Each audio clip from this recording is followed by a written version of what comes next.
Welcome to Missing Serial Killers. Today we're going to discuss the Colonial Parkway murders. On October 12, 1986, over Columbus Day, two women disappeared. The couple, Kathleen Thomas and Rebecca Andowski, had parked along the parkway in their Honda Civic. The victims were discovered 3 days later in the back of their car with ligature burns on their neck and wrists, along with having their throats cut from left to right. It looked like the killer tried to burn the evidence of his crime, as the car had been set on fire with diesel fuel, but when that didn't work, the car was pushed down an embankment.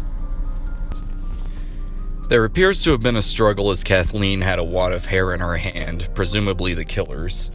After this, the killer was quiet for 11 months, until September 22, 1987, when two more victims were found by the south shore of the James River. Once again, the killer found a couple who had pulled into a lover's lane. When the car was found, the windows were partially rolled down while the killer marched David Knobling and Robin Edwards into the woods and shot them. The bodies were found 3 days later at the edge of the James River. It was another 7 months of quiet before the killer made another move. Keith Kay and Cassandra Lee Haley were on a first date at University Square near the northern shore of the James River. After the date, the couple presumably went home together at about 1:30 a.m. The next day, Keith's father saw his son's car parked on the highway with keys in the ignition and the doors open. Thinking they went to the beach, he went on to work.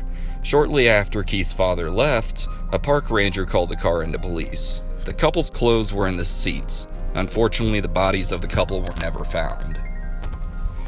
18 months later, on October 19, 1989, two hunters stumbled upon the bodies of Anna Maria Phelps and Daniel Lauer. They had been missing for 44 days. On September 5, 1989, the couple had traveled from Amelia County to Virginia Beach, never reaching their destination. A short time after, their car was discovered 65 miles from the start of the trip and facing the wrong direction. They were found a few miles from a rest stop in the woods, covered in a missing blanket from their car.